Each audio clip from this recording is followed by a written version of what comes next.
Hey everyone, and welcome to This Explainer. Today, we're unpacking a massive, glaring gap that's forming right in front of our eyes. I'm talking about the growing chasm between big tech's glittering AI promises and, well, our actual, everyday reality. Because as AI accelerates at this breakneck pace, there's this mounting feeling that the products being pitched on these massive main stages, they just don't match the lives most of us actually live, do they? We're going to examine exactly what's going on here, leaning on a fantastic recent analysis from CNET reporter Macy Meyer. We'll look at the messaging, the completely missed opportunities, and how these companies can actually start building for the real world. Let's get right into it. Okay, let's dive into this. Macy Meyer made this really striking observation when she arrived at the massive Google I/O developer conference in Mountain View, California. She described finding, quote, a city split in two. You see, she walked into this event totally expecting the usual showmanship and crazy AI hype that always surrounds these massive industry keynotes. But what she actually experienced on the ground was a profound, honestly kind of jarring division between the perfectly crafted world being built inside those conference tents and the very real world existing right out on the streets. It was just this stark, literal contrast. Inside the keynote, you had executives taking the stage, showing off these staged scenes of highly curated global travel, perfectly orchestrated party planning, and glossy celebrity cameos. I mean, Paris Hilton was literally there. But right outside those venue doors, Meyer highlights a deeply poignant interaction she had with her Uber driver. He was polite, practical, and get this, he had recently been laid off from Google. He was picking up full-time rideshare work just to find some basic stability and support his family.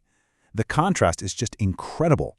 You've got this glittering, wealthy fantasy presented on stage, while the very real human consequences of tech shifts are playing out right in the rideshare queue outside. And this dynamic creates a very specific feeling for the average consumer. We're increasingly seeing AI products explicitly aimed at an aspirational 1%, while the rest of us are, frankly, just focused on maintaining basic stability. I mean, in a world where the average person is dealing with a rising cost of living, pitching elaborate trips abroad and endless, effortless shopping sprees, it feels incredibly out of touch. It creates a deep sense of alienation for everyday users. People just want tech to help them manage their actual, grounded, day-to-day lives, not sell them a wildly expensive lifestyle they can't afford. Now, what's really interesting about this slide is that it forces us to hit pause and loudly ask the core question driving this entire explainer. No, really, who is all this AI for? Think about it. If the people building these groundbreaking systems are selling a lifestyle that almost no one actually lives, who exactly is their target audience? It's a fundamental question of product-market fit, and let me tell you, it's starting to generate some significant vocal pushback from users and tech critics alike. To understand where this pushback is coming from, we really need to look at Google's current operational direction, which they describe as being unabashedly agent-first. Basically, this means a focus heavily on AI assistants planning elaborate, aspirational lifestyles. Google's marketing right now leans hard on the underlying assumption that its users are all rich, young, incredibly fit, and have endless disposable income to throw at leisure. And, as Meyer points out in her reporting, this assumption that we're all living like internet influencers is exactly what's causing this massive disconnect with the public. Which brings us to this incredibly sharp insight from the source. Marketing is supposed to be somewhat aspirational, but it shouldn't be alienating. Look, it makes perfect sense that massive tech companies want to run multiple messaging tracks at once. They have to dazzle their investors with a sense of boundless possibility, right? But there is a massive, tangible danger in running these tracks so far apart, because when the aspirational messaging meant to boost stock prices completely ignores the reality of the mass market, well, the company risks totally alienating the actual everyday people expected to buy and use the technology. Now, to be fair, Google does have an official defense regarding this strategy. Meyer actually sat down with Samir Samit, he's the president of the Android ecosystem at Google, to ask him directly about this perceived disconnect. Samit insists that their goal is, quote, to try to give you time back, truly, for the things that are causing them to spend time and are tedious in their day-to-day lives. He argued really strongly that beneath all that flashy, high-budget marketing, tools like Android 17 and their new AI suite are genuinely designed to solve everyday, mundane tedium. And this brilliantly illustrates his exact point. When pushed on it, Samit offered these highly relatable, incredibly grounded use cases for their newly revealed Android XR smart glasses. He talked about using the glasses to fix a busted home AC unit so you don't have to decipher a massive manual or pay for a technician. He mentioned using them to assemble frustrating IKEA furniture, we've all been there, or to help your kids with their math homework. These are amazing practical applications. This is exactly the kind of everyday usefulness that completely resonates with the average person. But naturally, that leads us directly to a glaring question. So where was all this talk of everyday use during the actual keynote presentation? Why were these incredibly useful, highly practical examples entirely missing from the main stage? Instead of showing a stressed-out parent using smart glasses to help with fractions, the main stage was handed over to glossy celebrity cameos. It's like the product development teams clearly want to build broadly useful tools for everyone, but the marketing department is off choosing to tell a completely different, entirely disconnected story. So how do we fix this?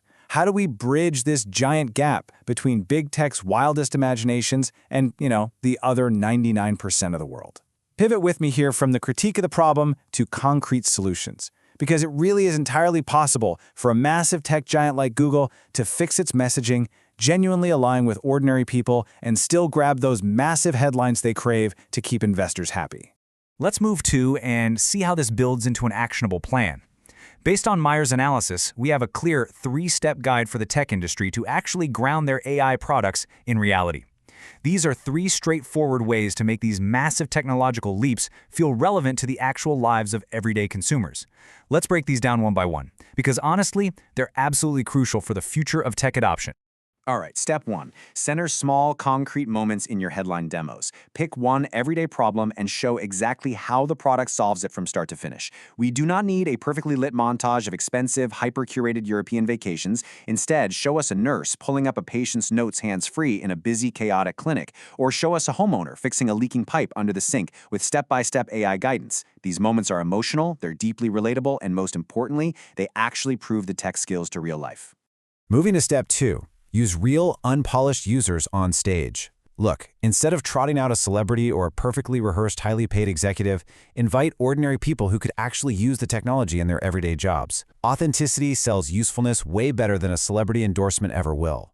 As an audience, we inherently trust lived experience over high-budget production values. If the tool genuinely saves time, let an actual worker prove it to us, live on stage. And finally, step 3. Tie these feature announcements directly to affordability and accessibility. This is absolutely critical. If a shiny new capability requires high-end, incredibly pricey hardware or a steep monthly subscription, companies have got to pair that announcement with a clear plan for lower-cost access. I'm talking trading programs, budget-friendly tiers, or partnerships with community organizations. You literally cannot sell a global revolution if only the top 1% can afford the entry fee. So the crucial point is summarized perfectly in this overarching thesis from our source material. The chance to transform mundane moments is as powerful as the chance to create dazzling new experiences. Ordinary usefulness is just far more impactful than staged, wealthy fantasies. Grounding product narratives in everyday utility doesn't make the technology less impressive. Actually, scratch that, it makes the company's most ambitious claims feel substantially more honest and rooted in reality. Which leaves us with this final, provocative question to ponder. Will AI companies keep chasing the 1% fantasy, or will they finally start designing for the reality of the 99? The next time you see a massive AI product launch, ask yourself who they're really talking to. Are they offering a real solution to your everyday problems, or are they just selling a glossy dream? Thank you so much for exploring this fascinating topic with me on this explainer. Keep questioning the technology around you, and I'll catch you next time.